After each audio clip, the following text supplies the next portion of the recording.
Hello everyone. ఇక్కడొచ్చేసి రాగి సరి గురించి ఈ వీడియోలో తెలుసుకుందాము. తక్కువ క్వాంటిటీలో ఒక గ్లాస్ అంటే ఒక పర్సన్‌కి సరిపడా రాగి సరి ఎట్లా ఏంటి అనేసి సింపుల్ ప్రాసెస్‌లో చూపిస్తాను. సో, ఫుల్‌గా వీడియో చూడండి.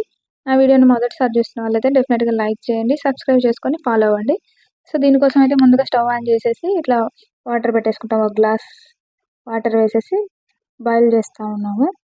సో, దానికోసం అది బాయిల్ అయ్యేలోపుగా ఇట్లా పక్కన ఉండలు లేకుండా ఒక 2 స్పూన్స్ అట్లా రాగి పిండిని వాటర్‌లో కలిపి పక్కన పెట్టేస్తాము. సో, ఇట్లా వాటర్ ఉడకంగానే అది గూడా అందులో మిక్స్ చేసేసి ఇట్లా సిమ్‌లో పెట్టేసుకుంటాం బాగా మిక్స్ చేసేసి ఇంకా. సో, ఇది సిమ్‌లో ఉడుకుతా ఉంటది. ఇంగ ఆలోపుగా మనం ఏం చేస్తామంటే ఇంకా బెల్లము, మిల్క్ కాచి పక్కన పెట్టేసుకొని ఇట్లా జీడిపప్పు ఏదైనా మనకి ఇంకా ఏమైనా కావాలంటే అందులో యాడ్ చేసుకోవడానికి అవన్నీ ఈలోపుగా చేసుకుంటా ఉండొచ్చు మధ్య మధ్యలో ఇట్లా కలబెట్టుకుంటూ. సో, ఈ ప్రాసెస్ అంతా సిమ్‌లోనే జరుగుతది. ఎందుకంటే కొంచెం అడుగంటుతది రాగి సరి ఎక్కువగా రాగి పిండి కాబట్టి మాడిపోతది. సో, అట్లా లేకుండా ఉండడానికి మనం దగ్గరుండి ఇక్కడే చేసుకోవాలి. ఇది ఒక 5-10 మినిట్స్ అట్లా మరిగిచ్చుకోవాలనమాట పక్కనే ఉండి. సో, చూసుకుంటూ ఆలోపుగా ఇట్లా నేను గూడా మిల్క్ అన్నీ రెడీ చేసేసుకొని, ఇంకా బెల్లము, జీడిపప్పు ముక్కలు అన్నీ రెడీ పెట్టుకున్నాం పక్కనే. రాగి సరి రెడీ అయ్యేలోపు సో, చూస్తున్నారు కదా ఇట్లా బబుల్స్ వస్తూ ఉడుకుతా ఉంటాయి. ఇది అడుగంటకుండా ఉండడానికి కంటిన్యూయస్‌గా మనమైతే ఇట్లా కలబెడతానే ఉండాలి. సో, నేను తక్కువ క్వాంటిటీలోనే చేస్తున్నాను. సో, త్వరగానే అయిపోతది ఒక 10 మినిట్స్ లోపే. ఎందుకంటే ఇంట్లో గూడా ఎవ్వరు తినరు. నేను గూడా తినను. బట్ ఏంటంటే ఇంక ప్రెగ్నెన్సీ టైమ్‌లో కొంచెం తింటే మంచిది.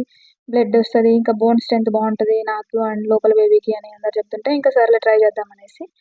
సో, ఇది ఇట్లా ఉడుకుతుండంగానే ఇంకా చిక్కబడే టయానికి ఇట్లా బెల్లం ఏసేస్తాము.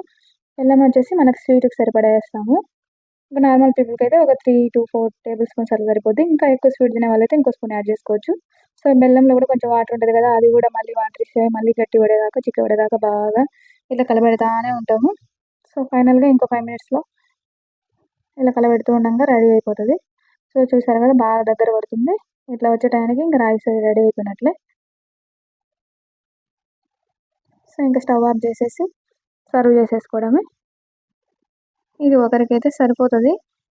అండ్ నేను గూడా ఎక్కువ తినలేను. సో, అందుకోసం కొంచెం గిర్వాన్‌కి అండ్ నేను ఇద్దరం షేర్ చేసుకున్నాము. వాడికి కూడా అలవాటు లేదు. పెద్దగా తినడు.